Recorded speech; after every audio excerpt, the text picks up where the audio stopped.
then we just jump right into it.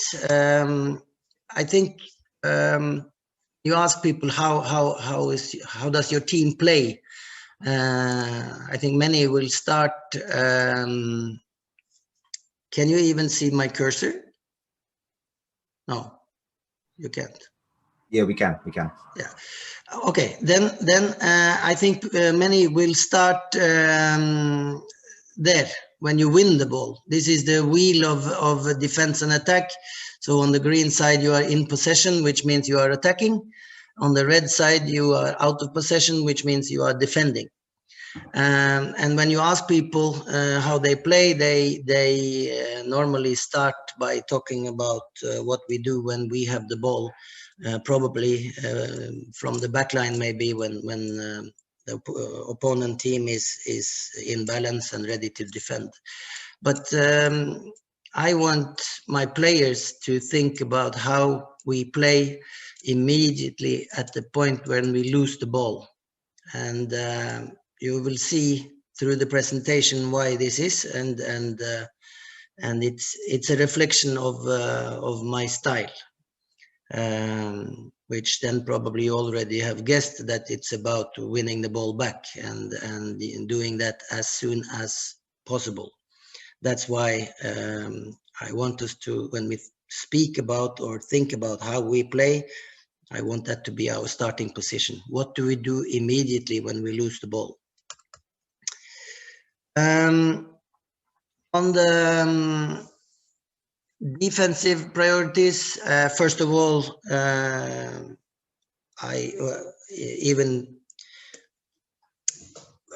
well, it's maybe wrong to say that I take it for granted because it's many people do different.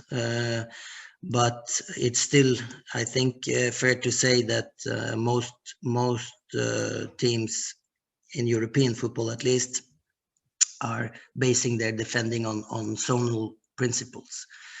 Of course, then it's a big discussion in if they do it in both in the back line and in the midfield, and if they do it partly or what they do. And we see now, for instance, from Bielsa that you can do totally different as well, but it's still he's still in the minority.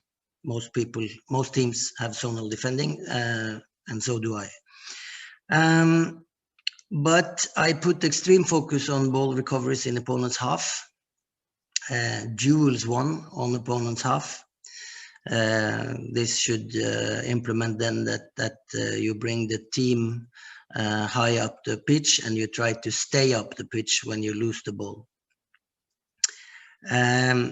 High intensity in pressing means that you have to be able to uphold the pressure even if the opponent start playing backwards on their own half, playing their own goalkeeper, which means maybe you started with a high pressure and they play one or two passes and then they play back to the goalkeeper, which means you have to move even 10-15 meters further up the pitch. And I want my team to be able to repeat that sprinting action, pressing again and again, so that when we have decided to press up, we will be really hard to shake off. We want to uphold the pressing until the situation is solved. Which means also you have to put up a high line. You have to have center backs who are willing to stand on the halfway line. Even when I have two of them, one of them have to be willing to go into opponent's half to press when opponent is building from the back.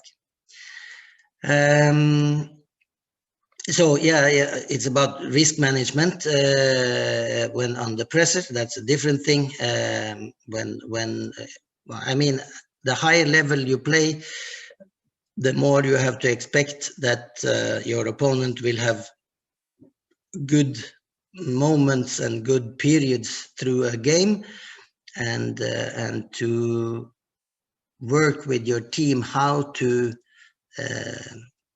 accept, maybe, I don't know if it's the right word, but to be prepared to handle situations, period of a game where your opponent is dominating you in terms of ball possession, for instance. I think there's a lot to achieve as long as you get the team on the same wavelength, that they can accept to be dominated possession-wise without feeling that there is a goal hanging in the air. It will be if we can't turn it around in the next 2 minutes, we will let in a goal. In my mind, that doesn't have to be the question. If the team is good at risk management when under pressure, then it's possible to live through those periods, which will come in all games for all teams, and the more, the higher level you play, I think. Then, of course, to be solid in defense set pieces, it's, in my mind, really important, because it's typical demoralizing goals to let in if you do everything else good defending on the pitch, and then you let in a corner. It feels unnecessary. And then over to the attacking priorities, and here, as you have maybe noticed, I haven't spoken about formation yet, and to me that was a clear intention to, when I presented this to my employer. I didn't tell them how I wanted to line up on the pitch, because I think these things are much more important, and therefore also should come first. And then in the end, I spoke to them about formation, and I will do in the end here as well. But one of the most important things I feel that they are asking for is how you want to start attacks from behind, how you want to build your attacks. And when they listen to me, they maybe, I'm not sure, but I think they will fear that I am only focusing on the ball recovery and counter-attacking football and this very direct football, and that is not the case. Even if you see, I'm very aware of those situations. I still, of course, want my team to have the ball, and my last experience in Finnish top league, we came out statistically with more possession than the opponents, but this was with a team that was not one of the top teams. So you played more often than not, you played against teams above you in the league standing. But we could come out with some 54-56% possession very often anyway. So the willingness and the ability to keep possession when necessary. Well, and you could argue that necessary is like always. It's better to have the ball than not to have the ball. But at the same time, I want my team to constantly search for possibilities to penetrate, to play through, especially then through opponent's midfield, in order to get ball possession in front of their backline. So that's what I work a lot on attacking-wise, that we are calm and clever enough to keep the ball, but we have keys with how we look, where we look, and how we look at each other inside the team, that communicates what we are looking for, what gaps we are trying to penetrate all the time. And this is important also for striker movement, when they know how to stay away and keep space open, and when to invite in the pockets that we are looking to open. So I put that up as the first point in the attacking priorities. Try to calm my possible employer down by showing them that I want to have the ball more than not having the ball, so to say. But still, I want us to be extremely sharp in counterattacks. I want us to be able to pin down the opponent in the attacking third, which means we have to have good quality in passing and receiving and ball handling under pressure.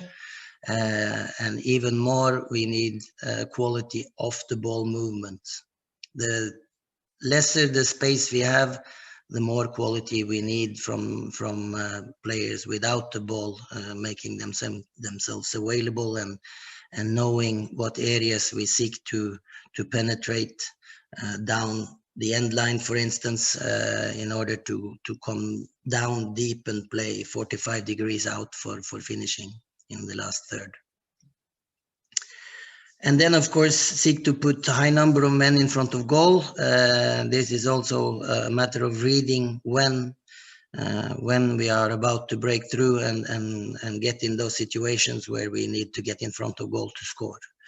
And I experienced in Finland that in the beginning, with a team that was at least expected to be weaker than most teams, we struggled a lot to have men in front of goal when we had the chance. And then by the end, when we got better, we were able to put both 5 and 6 and the 7th man coming on the box line when we broke on the sides. So I think I've experienced that if you work on it, you can achieve it even without losing the ability to defend totally. And then wants to control the game with focus on phases of play. I will get back to what I mean there and on a later slide.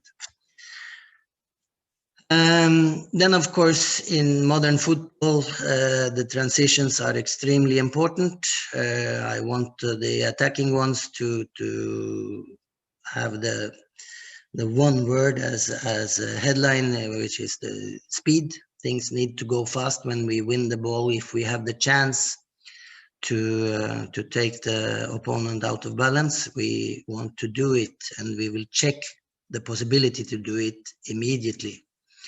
And that's something you need to work on, depending a little bit on the playing style, where in the club you come to, or even in the league you come to. In Norway, this is quite obvious because our football has always been quite direct.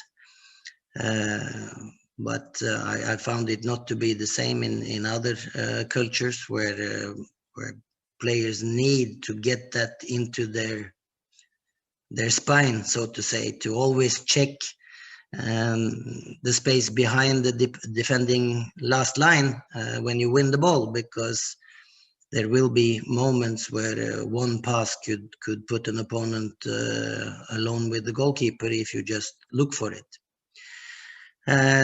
So when you win the ball, you need movement from the front of the ball is quite obvious. If a midfielder wins the ball, he will look for strikers if he has the chance to play them directly.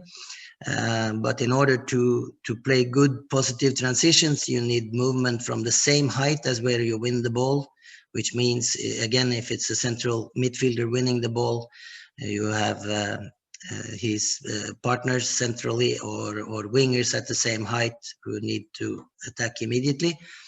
And if you want to play like I want to, not to risk losing the ball immediately when you win it, but if you want to play that transition with 3 or 4, 5 passes, then also movement from behind the point where you win it is really important.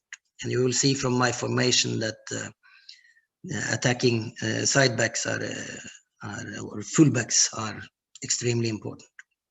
they have to be able to run 80, 90 meters full speed. Switch of play if necessary, which means we are looking for it, but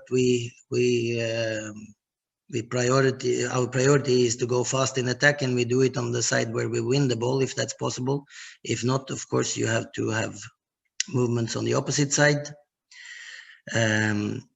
During a counter-attack, I want them to keep the ball centrally for as long as possible. So if you have a midfielder who can drive the ball into open space, I want him to do that in order to get it out wider when we get closer to opponent's goal, and then from the wider areas in front of face of goal to score. And when that happens, you need high intensity runs on the goal, arrivals in face of goal to score, of course. In the negative transitions, when we lose the ball and we can be countered against, I wrote the sentence, seek the ball holder immediately. To be honest with you, I had my first intention was to write seek to stop play immediately. But that is not a very good selling point, and it's a moral discussion.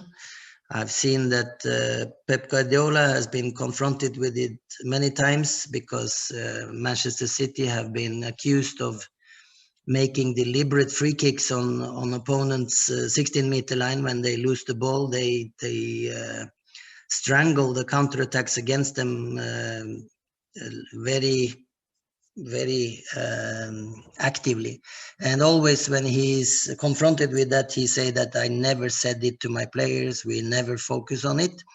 And we can discuss whether he's lying or not, but as a coach, you should probably not sell yourself as somebody who wants people to make deliberate free kicks. But then again, we all know that we want to win, and you will see it from clever players anyway. If you can make a free kick without even getting a yellow card, that is beneficially for the team when you lose the ball on the opponent's 16-meter line.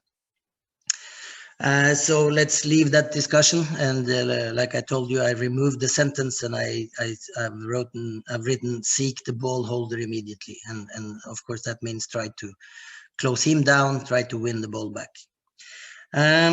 Defend from behind is extremely important. You have to be able to sprint when you lose the ball and the play is behind you. You have to sprint in direction of your own goal. When you come further down your own pitch, your own half, nearest player in front have to decide when to engage. Probably want him to get in contact with ball holder as soon as possible. But then again, you don't want a center back to engage in a counter attack against us by rushing to the player and risk being dribbled. So again, it's about players' smartness. And of course, the rest of the team needs to cover space and fill up the defensive line first. And then another quite obvious thing is that you try to lead play out of dangerous areas.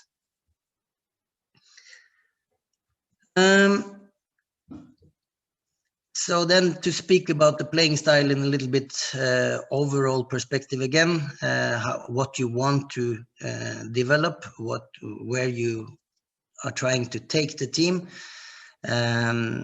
First of all, I make it as a saying that I want the players to know that we try to make intensity our identity. That is stolen from somewhere. I don't remember when. Maybe it was an interview with one of the Klopp assistants when they came and implemented the new style in Liverpool 5 years ago now. I think it came from there. But I tell my players, this is like I told you, second division, that we need to model our game plan on an intensity from the leagues above us. And that's why we also had private games planned for a couple of teams from higher level to adjust to that and try to be ready for that and try to implement it on our level to be a high intensity team. So from a defending point, it's about how many of opponents' backline and midfielders can our front line close down. The better defending from front line, the more difficult to play against, and the easier for our own backline to move up to halfway line, because they are actually prisoners of the rest of the team. And you will soon hear from your center backs that it is impossible to defend from halfway line if the strikers are not pressing 100%. That's easy to understand, that you don't want to stand with half a pitch to defend if the pressure up front is loose, and then the balls will end in behind you and you have to sprint against towards your own goal. But I've found that my style can be described as domination of games based on denying the opponents to dominate with the ball. And at this moment, at least in the football that I see most of, there is clearly a wind blowing from building slow attacks from behind, probably implemented by the new goal kick rule, that you can start playing inside your own box, and that's why I feel that, of course, you are challenged. You need to do your pressing really well, but also the reward has never been higher for a high pressing, high intensity game. So as you probably have seen by now, that my teams will spend more time in training and in meetings and in analysis on how to press than on how to play out from the back ourselves. So domination of game based on denying the opponent to dominate with the ball, suffocate the opponent in order to dominate. That is my approach. Then from the attacking point of view, increased number of off the ball actions. I've found for only for the 3 weeks I've been in this position now, that there is a lot to do there. There is no limit to how good we can be in giving options to ball holder, and we need to improve for sure. That's very clear to me. Focus on 1v1 attacking skills, creating unbalance in opponent's team. If you want to develop this playing style, this is really important, I think, and also it gives some direction to how you coach, because if you want players to show themselves 1v1, then there is also a risk that they will lose the ball, and then you can't get both. If you want them to try, you have to accept that they also will miss. Increase quality in receiving, passing, and crossing, which is a very general sentence, which everyone would want, no matter how they play, probably. So that's it. I had on one of the slides something about paces of play, and what I meant by that is try to get the team to identify different phases of the game, periods of the game where something is more important than something else, and this is determined. First of all, let's talk about what I put there as facts. When we analyze games, I think we should always keep in mind what's the score, we should know what time is it, how much time is left, because a decision that the player makes with 12 minutes left to play, leading 1-0 or being 1-0 down, could be two very different things in the exact same situation. So I think, first of all, you have to know, in order to know what decision the player should make, or if it's a good one or a bad one, you have to keep in mind if we are leading, if it's a draw, against a better team or a weaker team, how the game has been, how much time left, and so on. The facts should always be on top of your head, even when you play, of course, as a player. Players need to be aware of their mental state or how that comes across through body language, how they can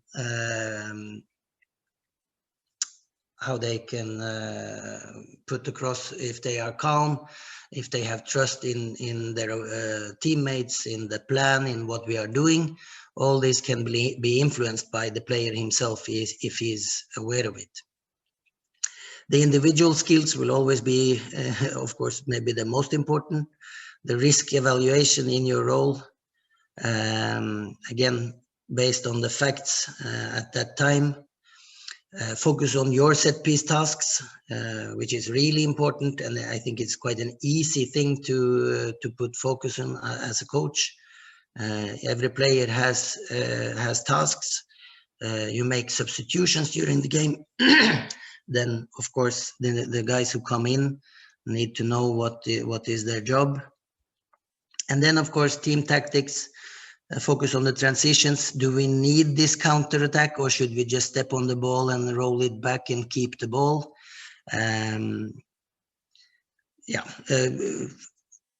Having a common understanding of the situation will lead to better decisions when it comes to taking positive transitions if we need them, not taking them if we don't need them, killing opponent transition if that is the only option, even to take a yellow card. Back to the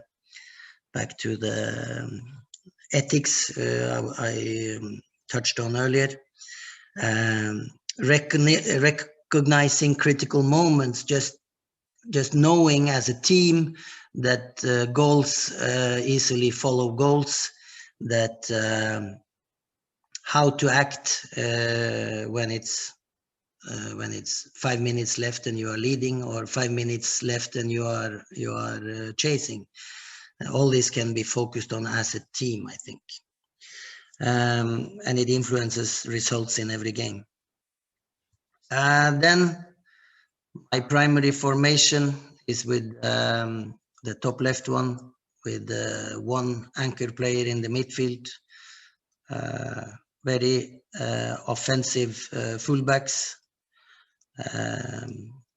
some half wide midfielders. Not a typical number 10. I want two strikers and I want a regular midfielder in the number 10 position, so to say. I put him on line with the two other midfielders because I'm using a regular midfielder there, not a striker. I want him to keep the spaces open. I don't want him to occupy the pockets too early when we build. So I focus more on the attacking connection between the number 6 and the number 10 when we build.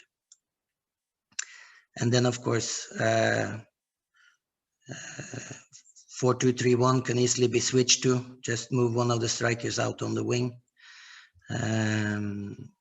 It has to be so that we can do that during a game as well. And then, of course, 4-4-2, always easy to switch to with this formation. So that I present in the end.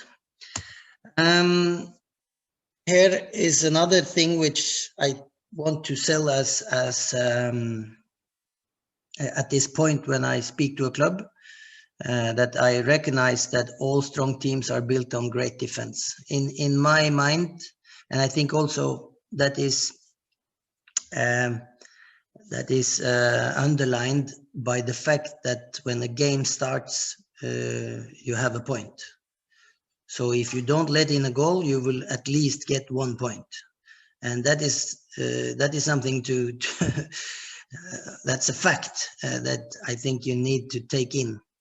That there is no such thing as a team who is great at attacking but poor at defending. In my mind, then that's a poor team. It's not possible, and you cannot.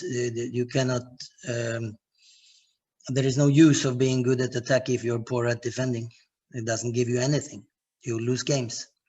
So all strong teams are built on great defense. And then there is another quotation, which I thought was from Sir Alex Ferguson. Then again, now I'm not 100% sure, but somebody once said, goals wins games, clean sheets win titles. And then I leave it up to you to like it or not.